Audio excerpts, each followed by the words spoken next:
Hello students, Jai Swaminarayan. I am Professor Urvish Mewada, HOD Electrical Department, Sri Swaminarayan Institute of Technology, Bhat, Gandhinagar. I am the subject matter of Industrial Instrumentation subject, which is in the 7th semester Electrical Engineering, and GTU subject code of this subject is 2170913. Students, we are starting with the fresh new chapter, chapter number 5. In previous lecture, we have finished the chapter number 4, force and torque measurement, in which we concluded the various method of torque measurement, and we discuss each and every methods for the torque measurement in last lecture. So today we are starting with the chapter number 5, that is pressure measurement. So let us discuss how we can measure the pressure using the transducers. And the first topic that we are going to discuss is the introduction of say pressure. So first of all, let us understand what is pressure is. So pressure is a ratio of force per unit area. So whenever the pressure means the pressure P is defined as the amount of force which is acting on per unit area of the substance or object. So it is called a unit pressure of that particular unit pressure on that particular object. So mathematical equation describes the ratio of F by A, where P is the pressure and F is the force in Newton, and A is the area of the surface on which we are applying the force, and we are measuring the pressure. And the fundamental SI unit of pressure is Newton per square meter. So this is the SI unit of the pressure, and it is also known as the Pascal. So it has two units, say Newton per meter square in SI, and we can write the unit, say Pascal for pressure, Pascal also for the pressure.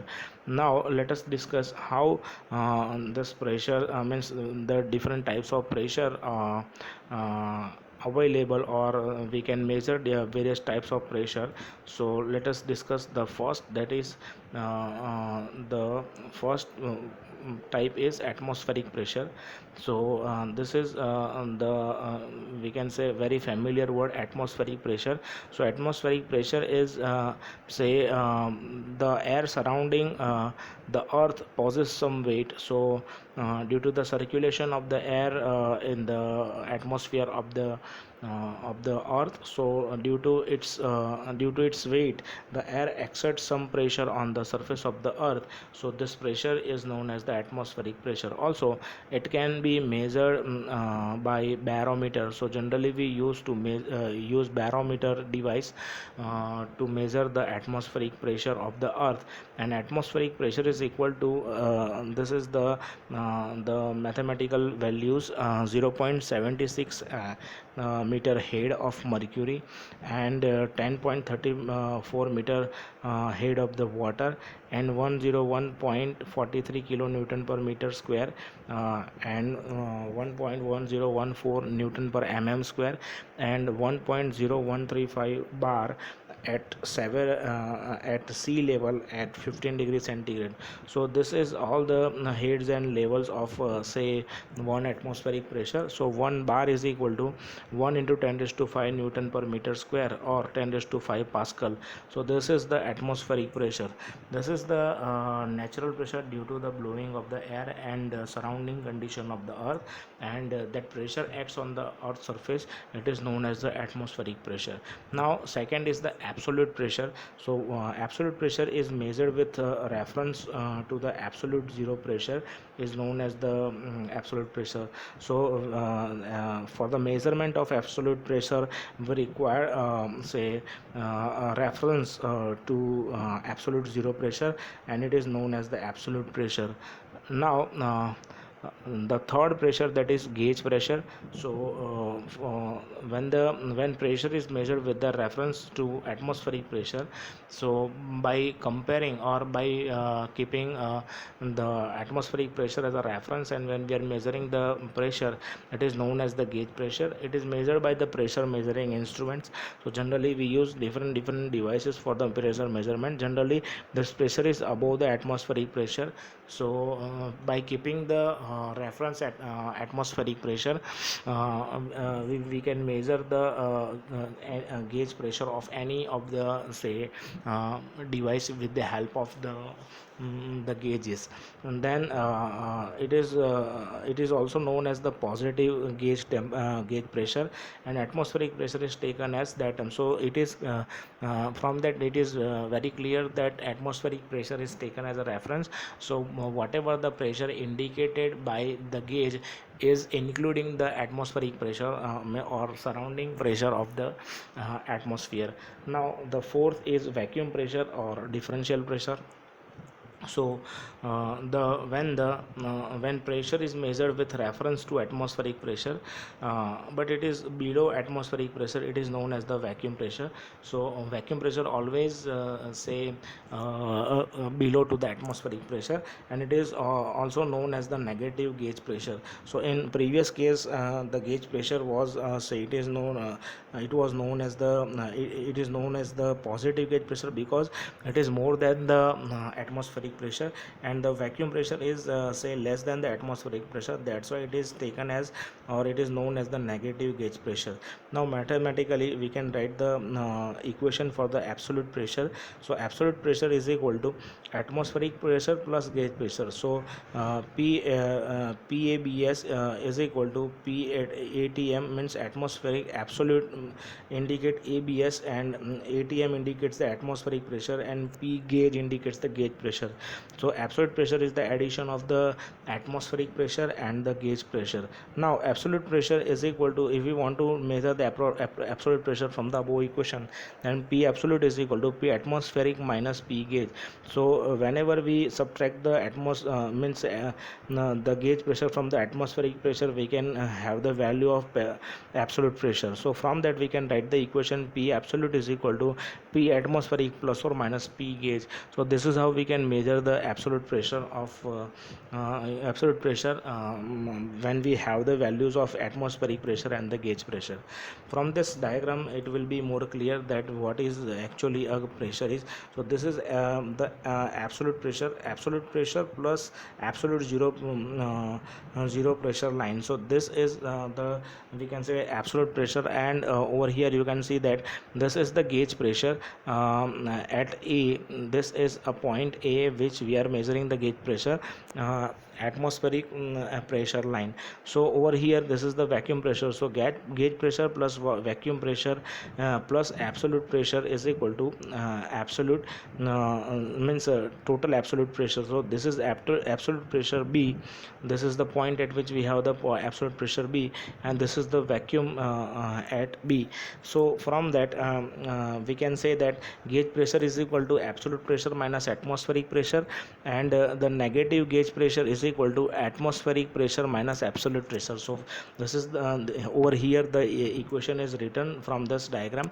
So this is the gauge with the help of we are measuring the pressure. Then this is the side from which we are inserting the fluid, and this is the outlet side. In between we have the gauge is connected. So this gauge is measuring the pressure inside the this pipe. So the gauge pressure P gauge is equal to P absolute minus P atmospheric. So atmospheric pressure actually exert on this gauge. So this is say the due to the flow of any say fluid, this gauge will show the deflection according to the flow of the liquid. So this will show the gauge pressure, and as atmospheric pressure is say 0.76 meter head of mercury, and 10.34 meter of head of water, and 101.43 kilonewton per meter square, and 1.1014 newton per mm square, and 1.01325 bar. So these are the atmospheric pressures. We can write any of the quantity which are written over here as say one bar pressure. Now mechanical gauge like Bourdon tube or pressure gauge etc. measure the gauge pressure, while barometer measure the atmospheric pressure. So apart of atmospheric pressure, we use different mechanical gauges or devices to measure the pressure, and the barometer will measure the atmospheric pressure. So generally, to measure the atmospheric pressure in say our country, or whole world, the barometer device is used to measure the atmospheric pressure. Now, the other pressures are, fifth is static pressure. So when the fluid is in equilibrium, the pressure at point is identical in all direction and independent of the orientation. So this is called static pressure. So over here, the main condition is, the main thing is, fluid is in equilibrium. So at that time, the whatever the pressure offered by that fluid is called the static pressure. Now dynamic pressure, if fluid is in motion on its surrounding, which depends upon the motion, is called the dynamic pressure. So due to the motion of the liquid, and the gauge will indicate the pressure according to the motion of the liquid. That's why it is called the dynamic pressure. And over here, continuously the fluid motion varies, so it is called the dynamic pressure. Now velocity pressure. So velocity pressure is the difference between the total pressure and the static pressure. So velocity pressure can be measured, if we know the total pressure and we know the static pressure, then we can find out the value of the velocity pressure. So this is the formula to find out the velocity pressure: total pressure minus static pressure. Now, these are the various types of pressure, means classification of the pressure. So this is how we can bifurcate each and every types of pressure. Now let us discuss the third topic, that is methods of pressure measurement. And in methods of pressure measurement, let us discuss the first topic, that is elastic pressure transducer, or say burden tube pressure gauge. So basically, this type of pressure transducers use elastic primary sensing elements like burden tube, diaphragm, bellow or capsule, etc. So the elastic transducers generally converts the pressure signal into the proportional mechanical displacement. And now let us discuss the burden tube pressure gauge. So first of all, we'll see the construction of the burden tube pressure gauge. So in the construction, over here you can see that the burden tube gauge consists of an elastic element, say a small volume tube of oval cross section, and which is bent in circular arc. So this is the bending of this burden tube, and this circular arc, which is fixed at one end and free at the other end. So over here, this is the point at which it is fixed, and at this point it is moving. If we insert the pressure from this side, then this will get expand, and which is shown in this diagram. And the fixed end is open for the application of the pressure which is to be measured. So over here, we insert the pressure, unknown pressure, which is to be measured from with the help of this device. And the other end is closed but free to allow displacement. So whenever we insert the pressure, unknown pressure, from this side, then this point is free to allow, it is not bonded anywhere. So due to the displacement under the elastic deformation action of the pressure difference across the tube walls. So over here inside the tube wall, due to because of the difference of the pressures, due to the difference in the pressure inside wall,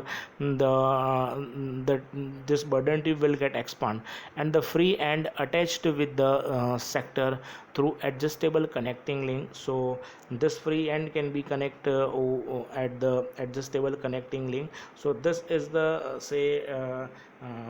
change in say area, or we can say the change in the shape of the burden tube while we insert the unknown pressure from the inlet side. So this is the radius will get increase as we increase the pressure inside the burden tube. So this R will increase as well as this A will increase. So this A is changing, that's why it is called a delta A, means change in the area of the burden tube. So the free end attached with the sector through the adjustable connecting link, and the sector is in say mesh with a pinion on which it is fixed a point which can rotate over a calibrated scale.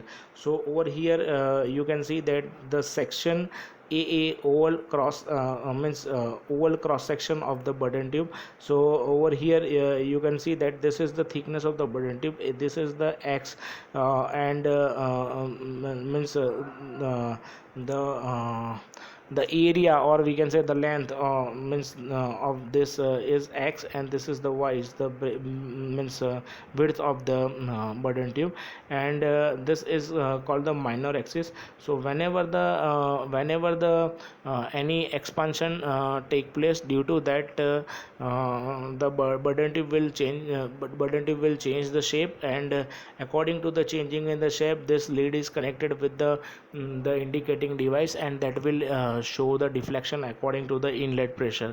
Now let us see the working of burden tube. So a burden tube which is say work on the base of the principle based on the principle, as pressure increases inside the oval cross section tube, it try to change the cross section of the tube from oval to circular. So this is the free end which try to move or it try to get straight. So due to this motion this tends to straighten out the tube, and due to that motion we can connect this the free end of the burden tube over here, and which can move the this gear mechanism which is connected with the burden tube, and so as this scale will means change. So as the fluid under the pressure enters the burden tube and this causes the tube to say uncoil as shown in figure over here. So due to this the cross section of the tube is oval, and hence movement of tip of free end is parallel to the minor axis, and adjustable link sector, this is the adjustable link sector and pinion are connected to the tip the that convert the linear motion of the tip into the proportional rotary motion, which is given to the pointer that moves on the scale which is calibrated in terms of pressure. Now over here you can see that this is the scale on which we can check the deflection of this pointer, and this is the fixed open end. Over here we are inserting the pressure, and this is the pointer which indicates the scale, and this is the calibrator scale according to the applied pressure, and this is the burden tube. And as we increase the pressure inside the burden tube, this will try to get straightened, and due to the as it's try to get straightened, so this the same multiplication screw or angularity screw, both are connected over here with say the sector which is moving and the pinion which is moving. So as we insert the pressure, this free end will get try to get straightened, and due to this the pinion will get rotated, and as pinion will get rotated, the pointer will show the deflection according to the inlet pressure. So burden tube material, generally we use different type of burden tube material, say brass, phosphorus, bronze, monel, beryllium, and copper and stainless steel type of burden tube. So burden tube is having a good elasticity. So as we inlet the pressure from inside the burden tube, so it will try to get straightened, but it is not get actually straight. But once we remove the pressure, the burden tube will regain its original shape. So these are the some advantages of burden tube pressure gauge. So first is it is simple in construction, second is low cost, and third is high pressure range, and fourth is good accuracy except low pressure. So these are the advantages of burden tube pressure gauge. It is the mechanical device generally we use to measure the pressure, and we can connect that burden tube with different devices to convert that mechanical signal into the electrical signal, as say motion, or we can say force to the electrical output. So this is over here some more shapes of the burden tubes are given. So first is C type. This is the C type, that's why it is called C type. And this is the spiral type. So this is again a say burden tube, and this is adjustable pressure. This is the point at which we can have the adjustable pressure, and this is the direction of the say motion. And this is say helical type. So in helical type we can have the deflection according to the inlet pressure, and this will change the shape as we insert the pressure inside the burden tube. Now let us discuss the disadvantages of the burden tube. In burden tube generally we have certain disadvantages. So first disadvantage is that it has low spring gradient, which limits their use for protection for the precision measurement up to a pressure of 300 kilonewton per meter square. So over here, let us discuss the disadvantages of the burden tube. So first is low spring gradient, which limits their use for the precision measurement up to pressure of 300 kilonewton per meter square. So as it has this good elasticity, but this is the limitation of the burden tube. And the second disadvantage is susceptibility to shock and vibration. So whenever we insert the pressure, it will get vibrated, and due to that vibration the whole setup can get vibrated, and even a pointer scale also can get vibrated. And gauges are subjected to the hysteresis. So say due to the motion of this pointer scale and say pinion of say burden tube, so the hysteresis will appear in the say gauges. And the application of the burden tube is they are commonly used for the local indication and pressure transmission and the control application. So this is how we can discuss the burden tube for the pressure measurement. So after this topic, you have an assignment question and the worksheet question. So the worksheet question is what is pressure, and explain with the suitable explained with the suitable expression. And the assignment questions are explain burden tube pressure gauge in detail and explain various types of pressure gauges. So explain various type of pressure. So the instructions which are related to this worksheet question and assignment question, which is written below, please read it carefully, and you can take the snap of the slide.